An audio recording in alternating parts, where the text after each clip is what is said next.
Hello, my name is Trevor Henschel, and I'll be your host this evening on this Learn Community episode.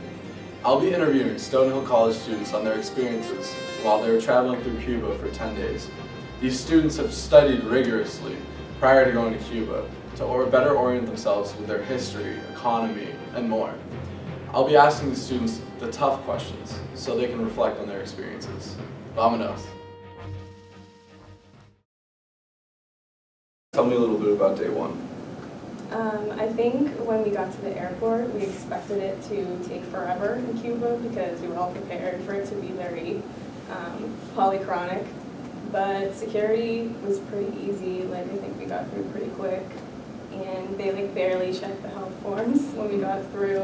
And it just seemed like a lot more of a relaxed atmosphere than we would have at the airport in the U.S. So is this pretty much what you were expecting as far as the real polychronicness? As far as them being more relaxed than us, yes, but I didn't think it was that much of a difference in waiting around at the airport. Yeah, and then after the airport, we were picked up by our tour guide Mariana and our bus driver Anildo. So we kind of went around the city just in our coach bus. We stopped at Revolution Square, and then after that we just went to our hotel and checked in. So what were some of the things you learned when you're getting this tour? So when we were kind of driving around, it was cool just to see how colorful the city was and all the different buildings. It definitely lived up to its name as the Rolling Museum because we saw all the really old and vintage cars.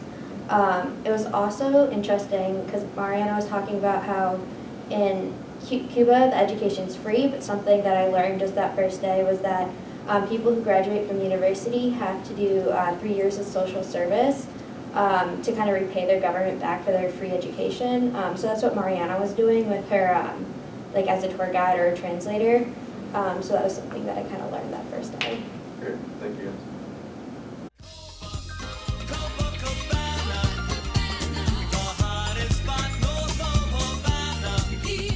In Cuba was Revolution Square. When Fidel Castro died, Cubans gathered at this square for a memorial service. There were 3 important landmarks here. First, there was the statue of José Martí, their national hero.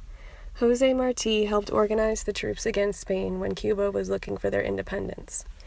The second landmark was a government building called the Ministry of Interior, and it had the phrase "Hasta la victoria siempre," meaning towards victory forever, and a sculpture of Che Guevara on it. The third landmark is a building with a sculpture of Camilo Cienfuegos with the words "Vas bien, Fidel" on it, meaning "You are doing well, Fidel."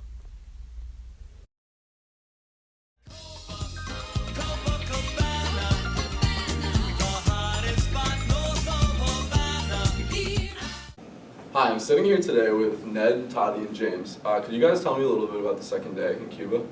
Yeah, so first we had breakfast at the hotel, and then after breakfast we took the bus into Havana where we got a tour of the 4 squares, and we just walked around there and kind of saw some things and took some pictures, and then after that we went and we saw this scale model of Havana, which was really cool. I think they had about 3,000 buildings built to scale, and then after that we met with representatives from the Federation of Cuban Women, which they refer to as FMC, and we learned about women's rights and things like that.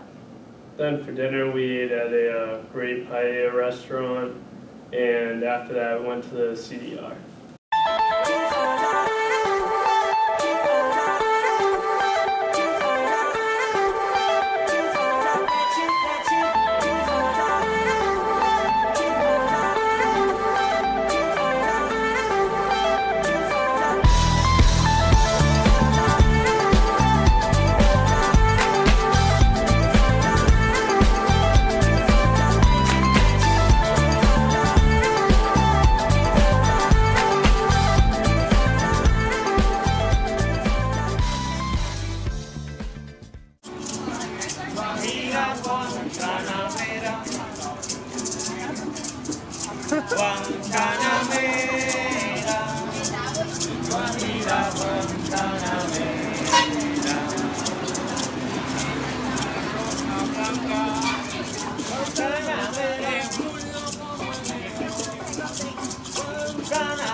Guajira Guantanamera,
learn when you met the representative from the FMC? So she talked to us a lot about women's rights. She started out talking to us about this quote that a lot of people may have heard of. She said, "Behind every good man stands a woman," and she said that Cuba's take on that is "next to every good man stands a woman." So she mentioned that the FMC isn't really like the feminist movement, since feminism strives for equal rights between males and females, but Cuba already has equal rights. Females are like exactly equal to males there. So she talked about maternity leave, so they have a pretty different take on that too. So whereas in the United States, women can take maternity leave, in Cuba, a woman can take maternity leave for 6 months with 100% pay, and after that, it's 6 months with 60% pay, and either the woman or her husband, even like the grandfather or the grandmother, could step in and take that. So that's done to like incentivize women to work and just to like teach them that they have a right to work and things like that. Do you feel like the FMC has made a positive impact on the community? Yeah, I think it's been a great like outlet for young women, and I think the biggest problem for women in Cuba is prostitution, as a lot of them like turn to prostitution for money, and just like sad to see how many prostitutes there are in Cuba, and that since they're very dependent on like the tourists, like it becomes even more prevalent as more tourists come. So what did you think about the CDR when you visited? I thought it was pretty cool. We got off the bus and it was like a little like a kind of apartment thing on the side of the road, and we went in and they had like a bunch of chairs set up for us, and we just like they had food for us, and they showed us some of the programs that they would do. Like they sang to us and they danced and we played a game. And it's basically just like a group of people who get together in a neighborhood or community, and they try and help out kids by putting on activities for them to go after school, or maybe like if their parents aren't home. They just try and keep the kids busy, and especially if they have parents who aren't home all the time, or they're involved in drugs and alcohol, they try and take them away from the parents so that they don't also fall down the bad path. And another thing they would do is if they heard of someone that was having drug or alcohol issues, they would go to their house and like try and talk to them and try and set them straight. That's great. Yeah, it's definitely a good thing. Thank you, guys.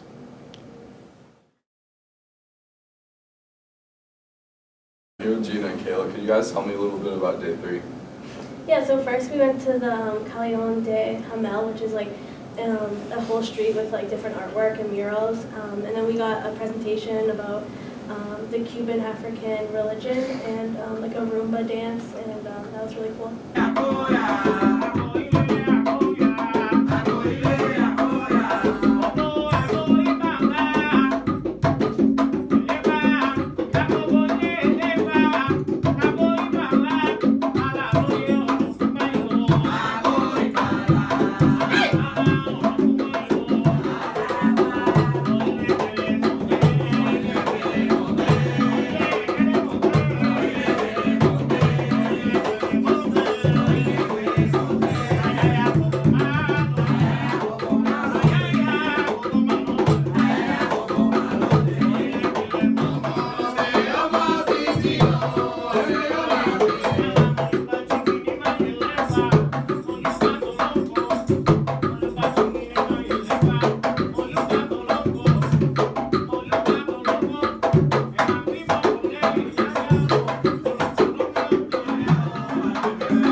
At this restaurant by the beach, which we were all pretty excited to get hamburgers, but then we got them and I don't think they were actually hamburgers. We still don't really know what we ate. And then we tried to go to the beach, but very windy day, so we didn't stay there very long, but it was still beautiful. And then on the way home from the beach, we stopped and we got Wi-Fi cards, which was an interesting experience. And then we just had dinner at the hotel that night. So Gina, what did you learn and how did you feel about their religion? So I thought the Cuban African religion was like really cool. It wasn't something that I've seen in like the United States. It kept you really like entertained with like the song and dance and like the movement and just like the different meanings of different gods. So I thought it was really cool to just experience that. So how did you, like what was your experience with the Wi-Fi? Why was it, well, So first of all, I think we were all not very used to not having Wi-Fi and not being able to like communicate with anyone. So then we had to go buy cards in order to use Wi-Fi in very like specific locations. And at this like building, we had to wait outside, and they would only let in like a certain amount of people. And then we'd have to give them our passport to get the Wi-Fi card, and then we could use it like in the lobby of our hotel, but it still didn't really work that well. And I think some people got frustrated with it, but it was just very different than how it is in the U.S. And it was like kind of cool to see how they live like with less technology there. Was there any like language barriers when you were trying to ask them for the Wi-Fi cards?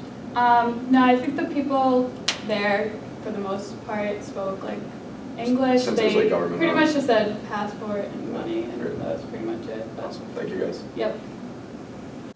Oh yeah, ya me está gustando más de lo normal. Todos mis sentidos van pidiendo más. Esto hay que tomarlo sin ningún apuro.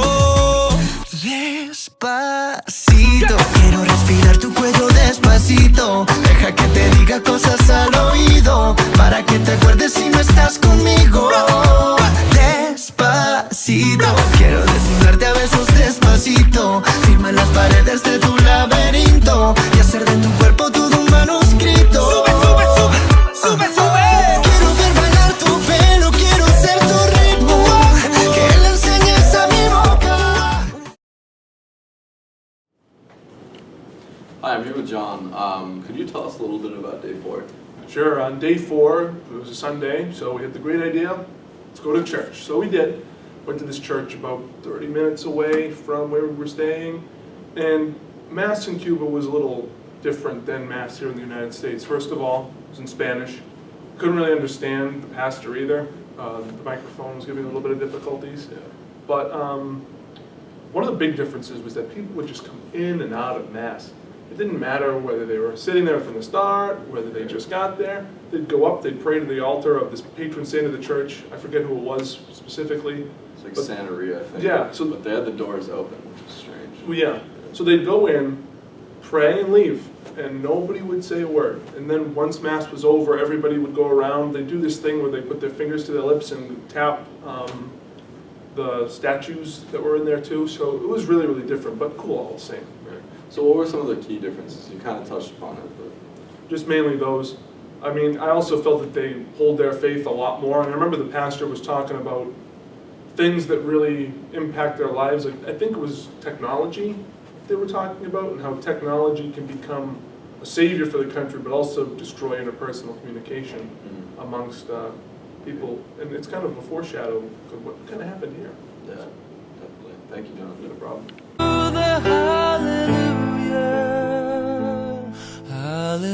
Hallelujah, hallelujah, hallelujah, hallelujah.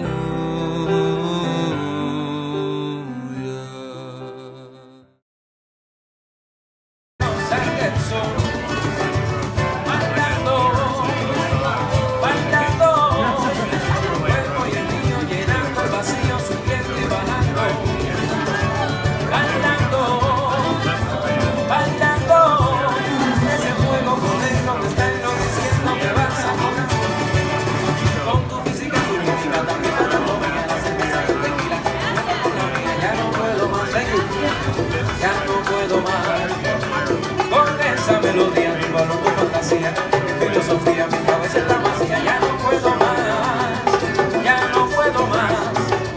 Yo quiero estar contigo, vivir contigo, Bailar contigo, tener contigo una noche loca, ahí besar tu boca. Yo quiero estar contigo, vivir contigo, bailar contigo, tener contigo una noche loca, con tremenda nota.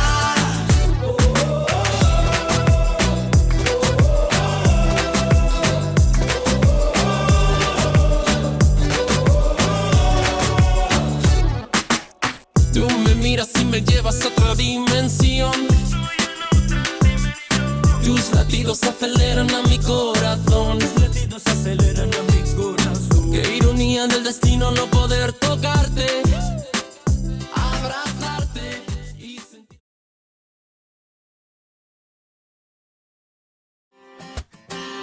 Everybody say, oh, oh, oh, oh, oh, oh, na na na na.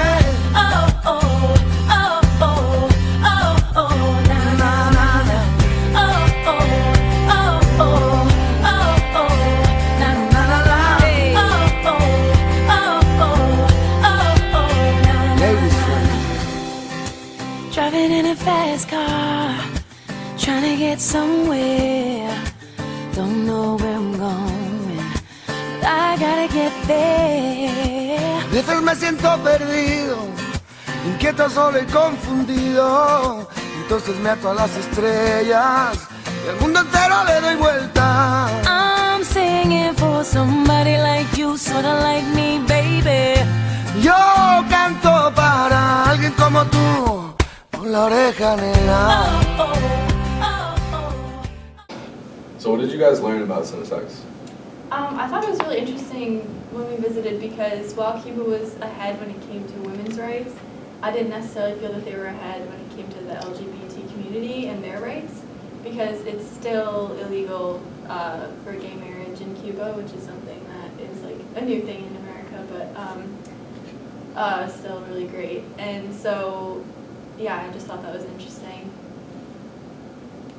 Thank you. Nothing else. They also talked about the trans community in Cuba and how one big difference was that they pay for surgery for people in Cuba, where in the U.S. that's not heard of. So Yeah, that was kind of impressive. We talked about domestic abuse. Someone, I think it was Abby, asked what do they do for women who are facing abuse in their household, and they can't provide safe houses because in Cuba. Their houses are provided by the government, so they're assigned a location. So it's hard for them to provide safe houses to the women in need. So they talked about how they teach women basically that they can leave the man or whoever's hurting them, and just provide them with the best thing they could. And they said that because a lot of women come in thinking that they can just get new houses because the leader of same-sex is Raul Castro's daughter. But that's not the case, so they just try to help as much as they can. That's good.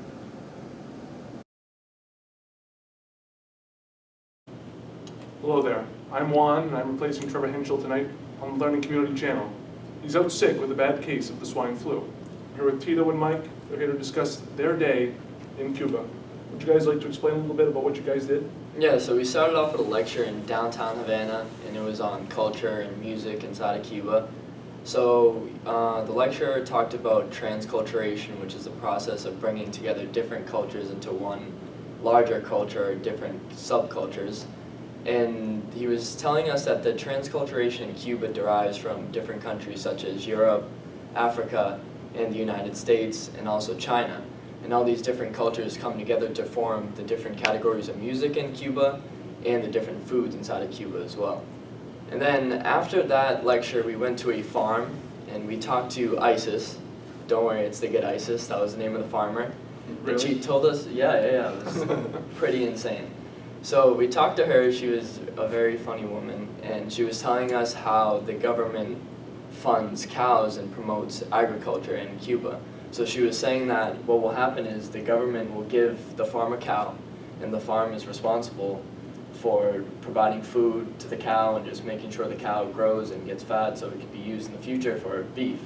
And in the future, once it's fully grown, the Cuban government will buy that cow back to kind of help out for all the food that was used and paid for and such. That's pretty interesting. Yeah, it's pretty interesting. Did you guys do anything at night, or? Yeah, so that night was one of the nights that we were allowed to go on our own and try to find a restaurant. So we were at our hotel, so we started walking around, and we had heard about this really good Italian restaurant that everyone was raving about. So we walked many blocks, and eventually found it, and it was closed. The only day it was closed was Tuesday.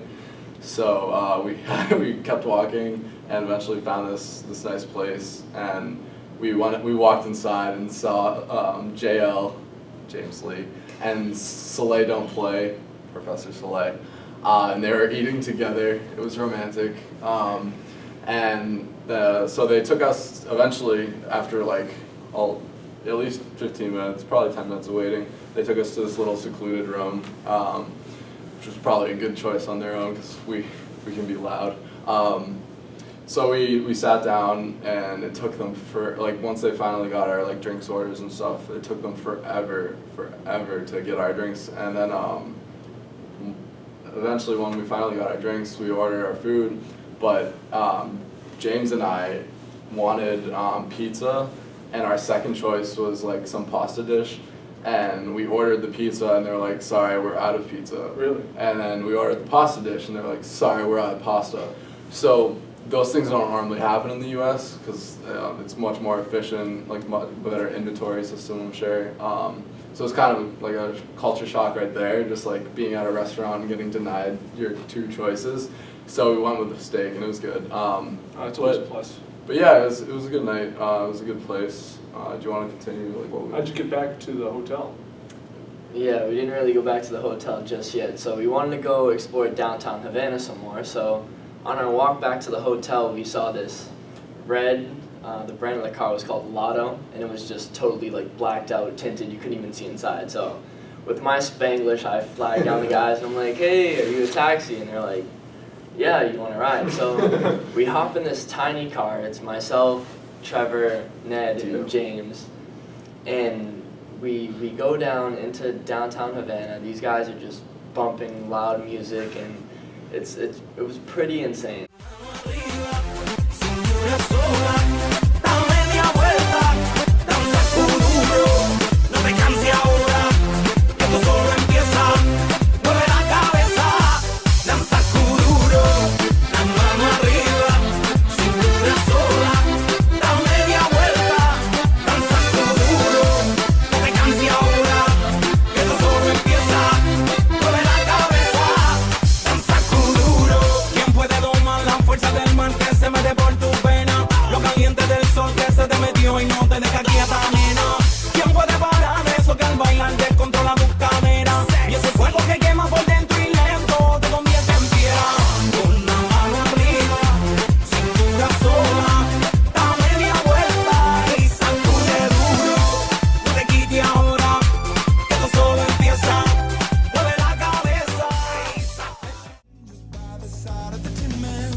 So I'm gonna have to apologize. I came up with a sudden case of the swine flu, but I'm feeling great. I'm ready for the day. I would love to hear about day 7 in Cuba with John. We're glad to have you back. Thanks so much. So you want to tell us a little about day 7? Sure. Well, on that day, we're all getting ready for a good old trip. Nice road trip, 6 hours long to Trinidad, Cuba. At first, we thought it was Trinidad and Tobago. We were wrong. So it was a nice 6 hours along the Cuban highway. Open landscape, Benildo in his natural environment, just driving straight down there and we first made a pit stop at the crocodile breeding farm. And let me tell you something, unbelievable to see all those things. Yeah. Huge. We even got a few videos of them, you know, feeding the crocodiles. Right. Some of us even got to hold them too. Some pictures, yeah. Nice little 8-month crocodile. A few Facebook profile pictures. Yeah, absolutely. Really, really cool experience though. And I remember Mariana looked at one and goes, "Meh," and then just keeps on going. So then we ended up driving to Cienfuegos and we had lunch at this luxurious castle type place. They had really good food. It was really refreshing. We were all pretty sick and tired of being on the road. Yeah. Had beautiful views of Cienfuegos Bay. And poor Eric, he was watching Barcelona complete a historic comeback against PSG, but he had to leave.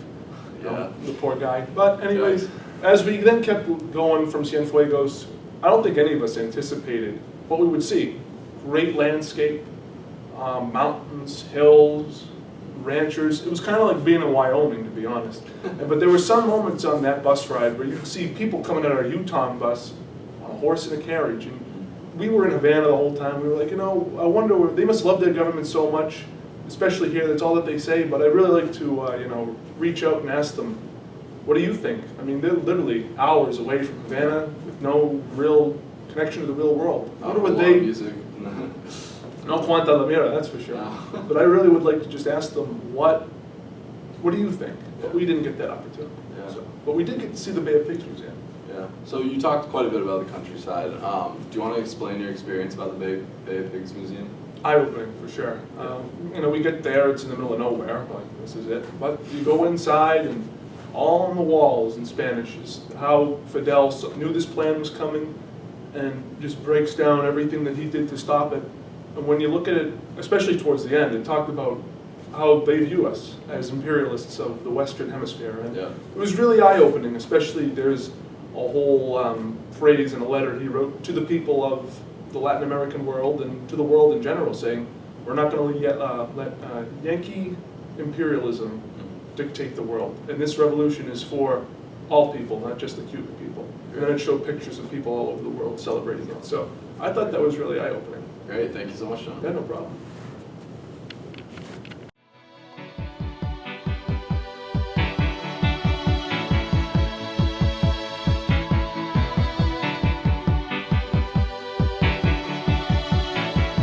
The heart is a balloon, shoots up through the stony ground. There's no room, no space to rent in this town. You're out of luck, and the reason that you had to care, the traffic is stuck, and you're not moving anywhere.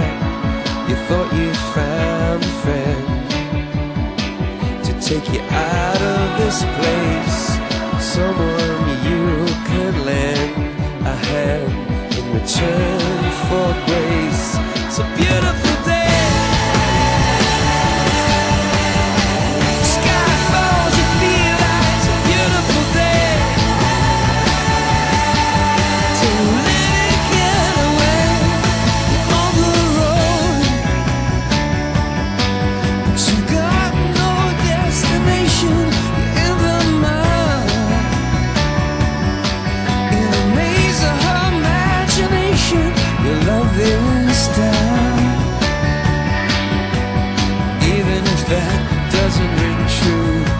You've been all over, and it's been all over you. It's a beautiful day to let it get away. It's a beautiful day.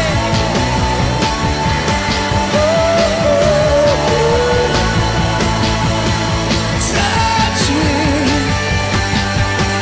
take me to that other place. Teach me, I know I'm not. I'm here with Matt and Eric. Could you guys tell me a little bit about day 8? Yeah, definitely. So we woke up in the morning, got some grub to eat, headed into Trinidad, some sightseeing, met some pottery makers, and then we headed back to the resort and spent the day at the beach just chilling. That kind of life again.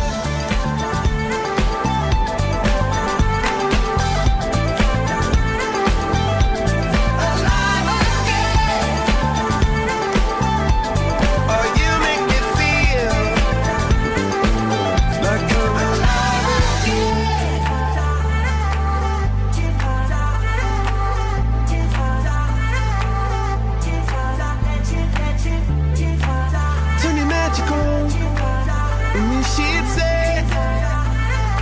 everything you want to dream away. Under this pressure, under this weight, we are diamonds taking shape. We are diamonds taking shape.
So, what about the pottery shop showed some of the culture and the history of Trinidad? So Azariah and his pottery shop taught us a lot about the culture of Trinidad because it showed us that it was made up of hardworking individuals who make their living by providing high quality work and educating tourists and passersby about the city of Trinidad, the importance of Trinidad to Cuba. Yeah, so what were some of the differences between Havana and Trinidad? I think it was definitely good that we got to see both cities just because they offered different perspectives on the culture of Cuba. What I got from it is that Havana was a lot more culturally diverse, while Trinidad had a more distinct culture to it. The brightly colored houses everywhere and the cobblestone streets provided a contrast to like the crowded, narrow streets of Havana and the various streets full of like falling apart houses that were there. And it was also located in like a lot more remote part of Cuba, where all the sugar mills used to be. And there were less people, street performers and artists going around like looking for tips from us. Mm-hmm. And one part of Cuba's history that was reflected in Trinidad was the slavery that used to exist there. One place we saw this was all the houses had these unique shingles on their roofs, and we learned about how like these were made by the slaves putting the material on their legs to like form them. Mm-hmm. And so in order for the houses to have like the same shaped shingles, they have one slave sit there and make the shingles one by one until the entire house was completed. It must have been horrible. Yeah, so. All right, well thank you guys. Thank you. Gracias. Hi, I'm here with Dana and Katie. Could you guys tell us a little bit about day 9? So on day 9, we went into the Escambray Mountains and we went on trucks up on the mountains, and we visited a coffee plantation and went through a hike in the mountains.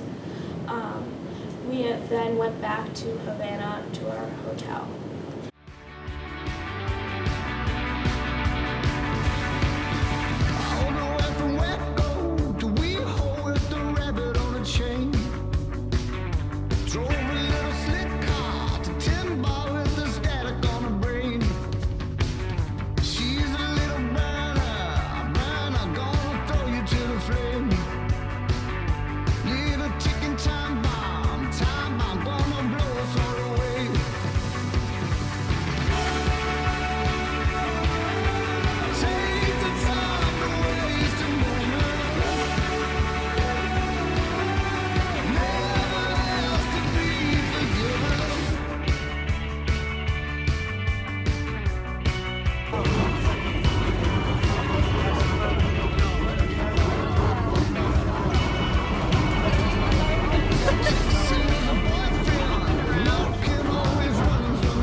no anesthesia, well, to extract smaller,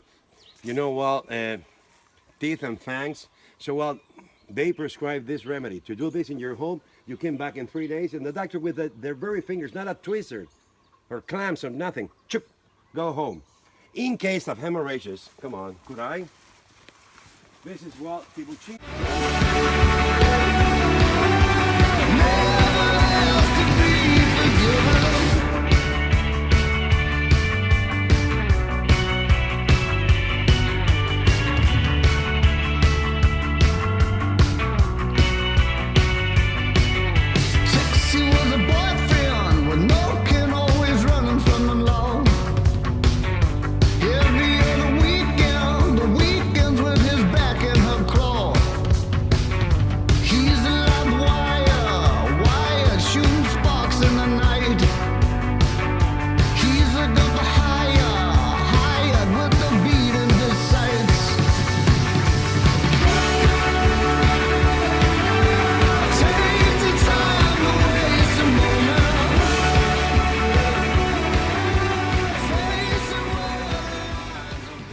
So what would you say that you learned from this experience?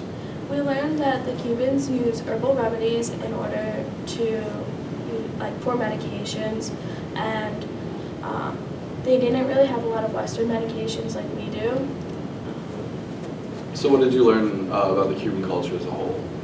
I think this day really reinforced the fact that they're very polychronic, because we waited at least like a solid hour to an hour and a half to eat lunch, and they're very into like their herbal remedies and medicines, like Katie was saying, because they don't use Western medication, they make their own medication. Great, thank you guys.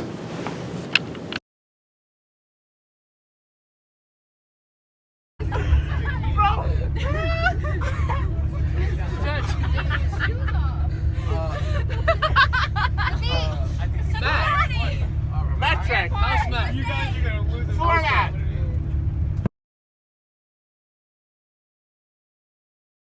So Matt, could you tell me a little bit about the differences between the U.S. airport and the Cuban airport? Yeah, so like I said, it was a little hectic once we got there to the airport. And it was a lot, the airport in Jose Marti Airport in Havana was a lot smaller. And the customs line was a lot longer to get through in terms of time and the process. There was one person that you had to go, meet with, and they took your picture with what was like a webcam. And it was very kind of slow. The person working didn't seem too involved, didn't seem like they wanted to, had a very, they weren't highly motivated to get everyone through quickly. So it was a very slow process. The security was little to none. Felt like almost security for like a baseball game or like a football game here. Just a little like kind of pat down, and your bags were checked. And then once we flew into Houston, and once we flew in, it was like a whole new world in terms of technology, in terms of the pace of the airport. The floors that are constantly keeping you moving. There's things that are just instilled in our society that want to keep you moving. The people that work there were very much acting in terms of speed and people continuing through the process of getting out of the airport. When we walked in, there's a whole room basically of booths, technological booths to work with in terms of doing the whole customs check-in, which was completely different with what we saw in Cuba. So why do you think there was such a difference between the workers in the United States and the workers in Cuba? I think it definitely has something to do with the culture in terms of monochronic and polychronic. In terms of time is very important to us here. We want to move fast, we want things to get done, and we want things to happen quickly. We don't want waiting around. And over there, it was very much of if it happens, it happens. If it doesn't, it doesn't. I remember some of us were even scared we were going to miss our flight because of how close time was getting. And luckily we didn't, but it was, they didn't seem to care that there was a flight coming in at any time or leaving at any time. So that was definitely something unique to them, the Cubans. Thank you, Matt. Thanks. This is my farewell address. We're leaving Havana right now. Mixed feelings, kind of sad. James, Ned, how are you feeling about leaving? Yeah, we're out here, but we're gonna go house some burgers in Houston. Let's go. Kind of sad, kind of happy, mixed feelings. Kind of feel like we're leaving our people, but we're also going back to our people. So we got people in different area codes. Yeah, a lot of hoes in area codes. You know how they say it? Well, they're all looking at us funny. All right, we gotta You go. had the time of your life.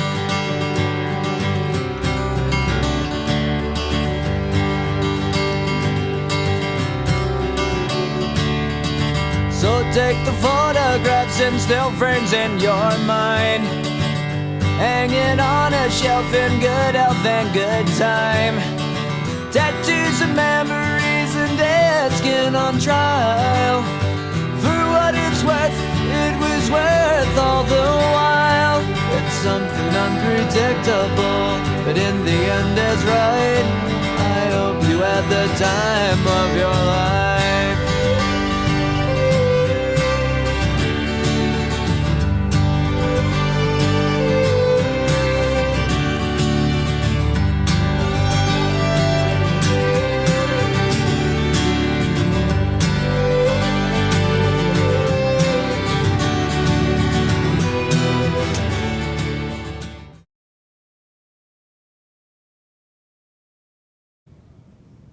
Drop tops in Havana.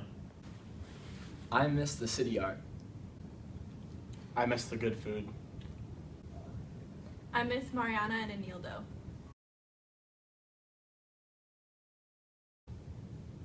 I do not miss the bathrooms. I don't miss avoiding strangers trying to draw my face outside. I don't miss the Wi-Fi cards.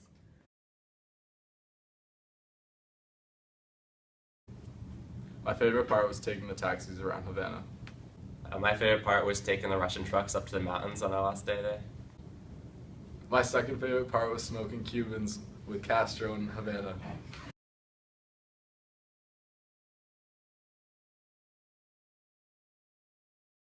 How the work?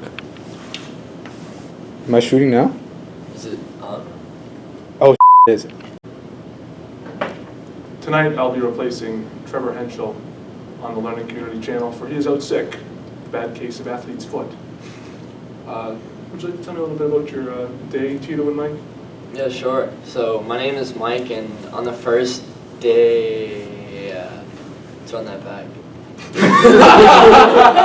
Hi, I'm here with Matt and Eric. Would you guys like to talk about day? Day. Man, Azaria, and he talked to us about. Sorry. Hi, I'm here with Abby, Hannah, and Kayla. Could you guys tell me a little bit about day 5? Sure.